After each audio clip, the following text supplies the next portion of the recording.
méditons un instant sur la création d'Allah Tabaraka wa Ta'ala.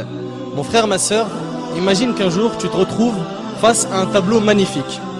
Tu t'arrêteras sûrement devant celui-ci, tu l'observeras, tu demanderas qui est-ce qui l'a dessiné.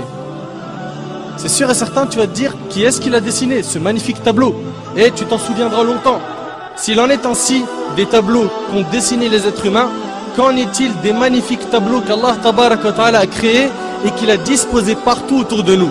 Pourquoi ne pas s'arrêter et méditer sur ces impressionnants tableaux qu'Allah Tabaraka wa Ta'ala a créés?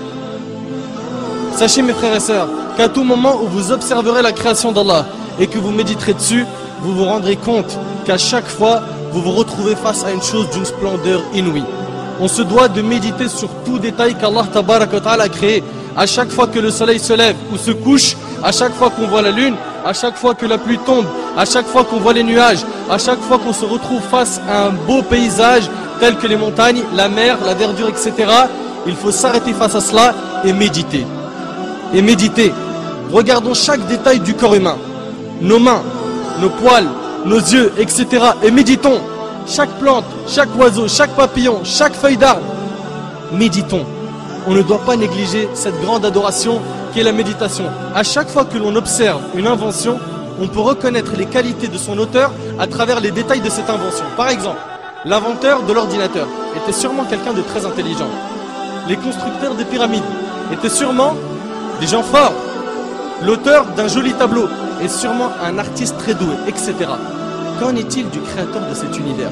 La première chose sur laquelle on doit méditer est la création de cet univers parfait par Allah Tabaraka wa Ta'ala qui l'a créé à partir du néant. Allah Tabaraka wa Ta'ala a dit dans Sourate Al-Baqarah, et médite un petit peu sur ce verset.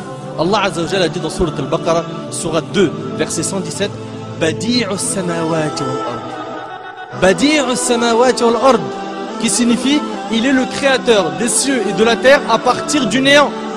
À partir du néant. Allah Azza wa Jal est le seul capable de créer à partir du néant. Il dit à la chose soit et elle devient. Soit et elle devient. Cela signifie que les cieux et la terre sont des chefs-d'œuvre qu'Allah Tabaraka wa Ta'ala a créés. Regardez subhanallah. Médite un peu sur cet univers. Regarde un petit peu. La lune tourne autour d'elle-même et tourne autour de la terre. La terre tourne elle aussi autour d'elle-même et tourne autour du soleil avec la lune.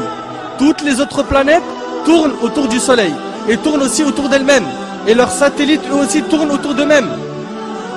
Et tout ce système solaire, comprenant le soleil, la terre, la lune, les planètes, les satellites, les étoiles, etc.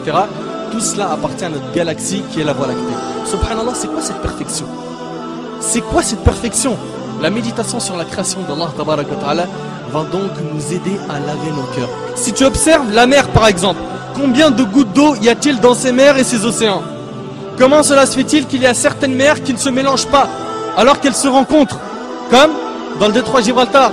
Comment cela se fait-il qu'elles ne se mélangent pas? Et pourquoi l'eau salée de cette mer qui s'évapore puis qui se transforme en nuage et nous parvient n'est-elle plus salée?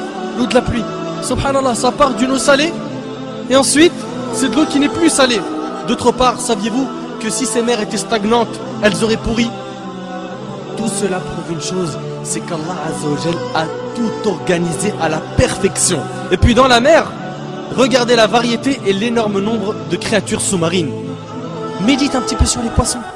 Regarde, subhanallah, leur couleur. Regarde un petit peu comment ils sont, leur taille, leurs yeux, leur mode de vie. Regarde tous ces poissons, subhanallah, ils sont tous nourris. Tous ils mangent à leur faim. Médite, médite, médite sur les montagnes, le soleil, les animaux. L'essentiel est de méditer sur la création d'Allah Tabaraka wa Ta'ala.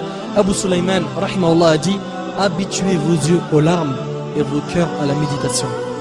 Habituez vos yeux aux larmes et vos cœurs à la méditation. Mes frères et sœurs, je sais que cette adoration était ignorée par un grand nombre parmi nous. Faisons-la revivre afin d'améliorer notre relation avec Allah Tabaraka wa Ta'ala. Et je termine en demandant à Allah Azza wa Jal de faire de nous des pieux qui réfléchissent et qui méditent sur la création d'Allah Azza wa Jal. هذا ما أعلم والله عز وجل أعلى وأعلم. سبحانك اللهم وبحمدك أشهد أن لا إله إلا أنت أستغفرك وأتوب إليك وبارك الله فيكم وجزاكم الله خير والسلام عليكم ورحمة الله وبركاته.